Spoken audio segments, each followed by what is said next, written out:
बच्चों, कैसे हो आप सब। और मुझे पूरी उम्मीद है आप बिल्कुल ठीक ठाक होगे घर पे और खूब एंजॉय कर रहे होगे, पढ़ाई भी कर रहे होगे। आज हम वर्कशीट 16 कर रहे हैं और ये 19 नवंबर 2020 की वर्कशीट है, मैथ की वर्कशीट है बच्चों। ये देखो, मैं ऑलरेडी ये वर्कशीट अच्छे से समझा चुका हूँ, लेकिन दोबारा इसलिए बना रहा हूँ ताकि बच्चों को और अच्छे से क्लियर हो जाए, क्योंकि कुछ बच्चों ने कहा सर हिंदी मीडियम वालों के लिए आपने वीडियो नहीं बनाई। ठीक है, तो इसलिए मैं दोबारा से ये बना रहा हूँ। ठीक है, क्योंकि जो वर्कशीट है ना ये आपकी कंस्ट्रक्शन की वर्कशीट है, तो हिंदी मीडियम इंग्लिश मीडियम दोनों में सेम है, लेकिन दोबारा से इसलिए बना ताकि बच्चे कह रहे हैं तो फिर मेरा फर्ज बनता है बनाना। ठीक है, तो देखो आपसे पहला क्वेश्चन बोला गया है कि आपको, पहले इंग्लिश में बोलता हूँ, इक्विलेटरल ट्रायंगल ड्रॉ करना है which has side 5.5 centimetre. Hindi में बोलता हूँ, इसने बोला है आपको समबाहु त्रिभुज बनाना है जिसकी प्रत्येक भुजा 5.5 सेंटीमीटर है। मतलब समबाहु का मतलब होता है जिसकी तीनों भुजाएं बराबर होती हैं। दिख रहा है आप सबको? दिख रहा होगा। कोई प्रॉब्लम हो तो जरूर बताना। तो आपको समबाहु त्रिभुज समझ में आ गया ना, किसको कहते हैं? इक्विलेटरल ट्रायंगल उसे कहते हैं जिसकी तीनों साइड्स इक्वल होती है।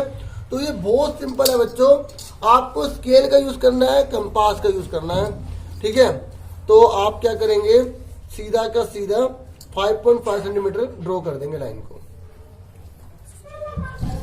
इस तरीके से बी, और यहां लिख दिया सी, 5.5 सेंटीमीटर ड्रॉ कर दिया। ठीक है, सेंटीमीटर बोला तो सेंटीमीटर में लिखना है आपको। ठीक है, दिख रहा है बच्चों सबको? उसके बाद आपको क्या करना है, ये मेजर कर लेना है कितना है। ठीक है, आप स्केल से भी कर सकते हैं, और क्योंकि ये इक्विलेटरल है तो हर साइड इक्वल होगी, तो हमने यहाँ से मेजर करके यहाँ पर रखी कंपास बी पॉइंट पर, और ये ऐसे आर्क डाल दी, जितनी मर्जी बड़ी डालो।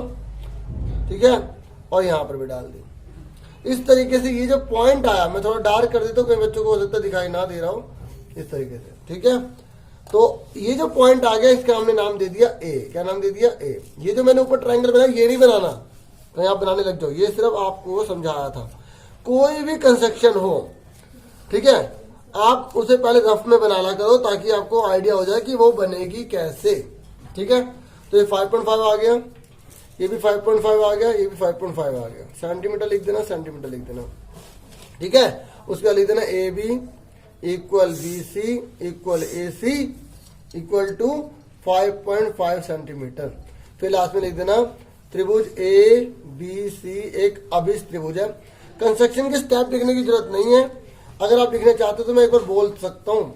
ठीक है, लेकिन लिखूंगा नहीं। त्रिभुज ए बी सी एक अभिष्ट त्रिभुज है। ठीक है, क्योंकि जरूर ने क्वेश्चन में बोला नहीं गया कि आपको कंस्ट्रक्शन के स्टेप भी लिखने हैं। ठीक है, हिंदी में, फिर भी इंग्लिश में लिख देता हूँ, triangle A B C is required triangle. जो मेन था वो मैंने आपको लिख दिया है। ठीक है, अगर आप लिखना चाहते हैं स्टेप तो अभी लिखोगे। ठीक है, first of all we draw B C is equal to 5 centimetre from B point. First of all I am speaking in English, listen carefully. From point B we cut an arc of 5.5 centimeter. From point D, C, we cut an arc of 5.5 centimeter. We get a point where arc of B and arc of C intersect at A. Then we join A to B and A to C. In this way we get triangle ABC. अब हिंदी में सुन लीजिए। हिंदी में आप लिखोगे, अगर आप लिखना चाहते हो तो सबसे पहले हमने BC बराबर 5 सेंटीमीटर रेखाखंड खींचा। फिर B बिंदु से हमने 5.5 सेंटीमीटर चाप लगाया। फिर हमने सी बिंदु से 5.5 सेंटीमीटर का चाप लगाया, हमें ए बिंदु प्राप्त होता है। फिर ए बिंदु को हमने बी तथा सी से मिलाया, इस प्रकार हमें त्रिभुज एबीसी प्राप्त होता है। अब आप कहोगे सर इतनी जल्दी आपने बोल दिया, हम लिखे कैसे? देखो यूट्यूब में 3 डॉट होते हैं, आप उसे स्पीड बिल्कुल धीरे करके आराम से एक लाइन सुन सकते हैं। ठीक है, जरूरी नहीं था इसलिए नहीं करा, मेन आपको मैंने करवा दिया। अब फटाफट बच्चों सेकंड क्वेश्चन की तरफ बढ़ जाते हैं। ठीक है, तो वर्कशीट के क्वेश्चन नहीं समझा रहा क्योंकि मैंने वो वीडियो मैंने आपको ऑलरेडी का बता दिया, मैं डिस्क्रिप्शन में लिंक डाल दूंगा उस वीडियो का भी। ठीक है, और अगर नहीं डाला तो आप कमेंट कर देना कि सर अभी तक आपने डाला नहीं है, हमें जरूरत है। ठीक है, तो कहीं मैं ध्यान से उतर जाता हूँ, लेकिन पूरी कोशिश करता हूँ कि ध्यान में रहे। ठीक है, और अब इसने बोला है तो कोई भी प्रॉब्लम हो ना कमेंट बॉक्स में बता सकते हैं, वो क्वेश्चन को आपको सोल्व जरूर करके दूंगा मैं। ठीक है, मैंने एक नया ASC स्टार्टर के नाम से मैंने जो है टेलीग्राम में चैनल बना दिया है। ठीक है, ताकि बच्चे उसमें पर्सनल अपने क्वेश्चन पूछ सकें। ठीक है, मतलब पर्सनल का मतलब ये है कि मैथ्स से रिलेटेड हो गया, सब्जेक्ट से रिलेटेड हो गया। ठीक है, मैं घर वर की बात नहीं कर रहा, वो तो आपकी पर्सनल लाइफ है ना, उसकी बात नहीं कर रहा बच्चों। अब सेकंड क्वेश्चन पे बढ़ जाते हैं। सेकंड क्वेश्चन बहुत इजी है, उसमें बोला है कि आपको पहले रफ बना लेते हैं, मैंने जैसे आपको बोला रफ बना करो, ये लिखना नहीं है, ठीक है, सर समझाने के लिए बताया था। इसने बोला कि आपको ए बी लेना है, आपने ए बी ले लिया। बच्चों मुझे पूरी उम्मीद है आप एफर्ट को मेरे समझोगे, और अगर आपको अच्छा लगे तो प्लीज लाइक कर देना, ठीक है। ए बी आपने पहले रफ में डाला, ए बी हमें दे रखा है 3 सेंटीमीटर। इस क्वेश्चन का जो वर्कशीट का लिंक है वो भी डाल दूंगा डिस्क्रिप्शन में, ठीक है। और बीसी जो है वो 5.5 है, मतलब बीसी हो गया, ठीक है। और इसने बोला बी पे, देखो हमें यह दिया एंगल ए बी सी है 60 डिग्री, तो जो यहाँ दिया होता है ना ये, उसी एंगल को हम लेते हैं जो बीच में होता है, तो ये 60 डिग्री का है। तो आप समझ गए ना कि अभी ट्रायंगल कैसे बनाना है। तो फटाफट सबसे पहले हमें क्या लेना है, ए बी लेना है 3 सेंटीमीटर, ठीक है। ये तो रफ था, ये आप मिटा सकते हैं या कॉपी में नोट मत करना। तो हमने ए बी थोड़ा सा नीचे ले लेते हैं ना, ताकि अच्छे से बन जाए, ठीक है। तो यहाँ पे कर लेते हैं ए बी, हमने 3 सेंटीमीटर ले लिया, ये देखो ये 3 सेंटीमीटर, ये ए डाल दिया, ये बी डाल दिया, ठीक है। अब उसने बोला है हमें कि बी सी 5.5 होगा, तो देखो बी से 5.5 खींच लेंगे। अगर दोनों में से कोई एक पॉइंट हमें पता होता है तो उससे 5.5 खींचते हैं। अभी हमें सी तो पता नहीं है, तो सी से तो खींच नहीं सकते, बी तो पता है ना, तो हम 5.5 यहाँ पे आर्क डाल देंगे, ठीक है।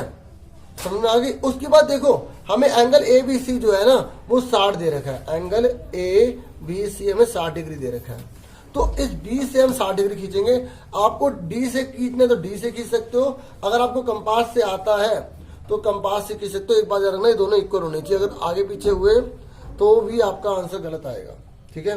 तो हमें कैसे करते हैं, ये हो गया, आपको पता है सेमी सर्कल होता है, जो पहली बार आर्क डालते हैं वो 60 डिग्री की होती है, दोबारा डालेंगे तो 120 की हो जाएगी, दोनों के बीच में डालेंगे 90 की हो जाएगी। आप छोटी क्लास में पढ़ चुके हैं, हमने केवल 60 की बात करी है, तो 60 वाला जो है हमने मिला दिया, ठीक है। अभी तक आपने चैनल को सब्सक्राइब ना किया तो जरूर कर लेना, बेल आइकन को भी दबा देना, फिर आपको नोटिफिकेशन नहीं मिल पाएगा, और ठीक है ऑल पे क्लिक कर देना, ठीक है।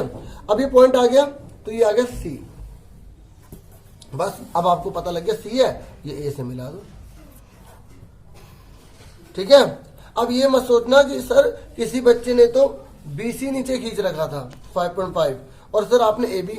बेटा आप कोई भी, अगर आपको साइड दे रखी है, कोई भी साइड दे रखी है, आप कोई सी भी ले सकते हो, ठीक है। ऐसा कंपल्सरी नहीं है कि मैंने ए बी लिया है, ठीक है, आप भी ए बी लो, आप बीसी से भी बना सकते हो। और अगर आप बनाओगे ना, इसे कंसेप्ट लर्निंग कहते हैं कि आप बहुत उसे सीख रहे हो, क्योंकि कल को कोई नया क्वेश्चन आएगा वो भी कर लोगे। देखो इस वर्कशीट में क्या था, थोड़ा सा और बता देता हूँ। हमें इसमें बताएगा कि अगर हमें ट्राइंगल की 3 चीजें पता हो, 3 चीजें का मतलब पता है, देखो ये ट्राइंगल है, जो वर्कशीट में समझा रहा है वो भी बता देता हूँ, ठीक है। देखो ट्राइंगल में टोटल 6 चीजें होती हैं, 1 2 3 4 5 6, आपको सर कोने भी होते हैं, भाई उसकी बात नहीं कर रहे अभी हम, ठीक है। 6 चीजें कौन सी होती है जिससे हमें बता सकते हैं कि ट्राइंगल कैसा होगा। ट्राइंगल कैसा होगा, कैसे का मतलब समझते हो, कैसे का मतलब होता है कि अगर उसकी तीनों साइड इक्वल है, ठीक है, तो हम उसको क्या बोलते हैं, इक्विलेटरल ट्रायंगल, समबाहु त्रिभुज बोलते हैं। तो ये कह रहा है अगर हमें 3 चीजें पता होंगी ना, फिगर बना लेंगे, और फिगर बना के हम पता लगा लेंगे कि वो ट्रायंगल कैसा है, वो इक्विलेटरल है, वो आइसोसेलेस है। हिंदी में बताता हूँ ना, हिंदी वालों के लिए वीडियो है स्पेशल। तो समबाहु त्रिभुज है, समद्विबाहु त्रिभुज है, विषमबाहु त्रिभुज है। आपको पता है ना, तीनों साइड बराबर होती है तो समबाहु कहते हैं, तीनों भुजाएं अगर अलग अलग होती हैं तो उसे विषमबाहु कहते हैं। अगर एक 90 डिग्री का तो उसे समकोण त्रिभुज कहते हैं। तीनों 90 से कम आते हैं तो उसे आप क्या बोलते हैं, न्यून कोण बोलते हैं। एक 90 से बड़ा आ जाता है तो उसको हम अधिक कोण बोलते हैं, है ना। तो ये सारे के सारे एंगल, मतलब कौन सा त्रिभुज है तो हम आराम से बता सकते हैं, अगर हमें क्या पता हो, अगर 3 चीजें पता हो, फिगर को बना के पता लगा सकते हैं, ठीक है, फिगर को बना के पता लगा सकते हैं, ठीक है। नेचर क्या है, इसलिए आज हमने क्या सीखा है, आज हमने जो है 2 ही क्वेश्चन सीखे हैं इस चैप्टर के। आगे और भी वर्कशीट आएंगी, और भी करेंगे, मजे करेंगे, खूब पढ़ेंगे, खूब बढ़ेंगे।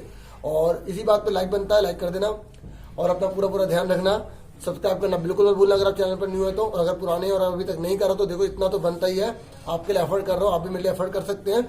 Thank you for watching and listening carefully. Take your study students.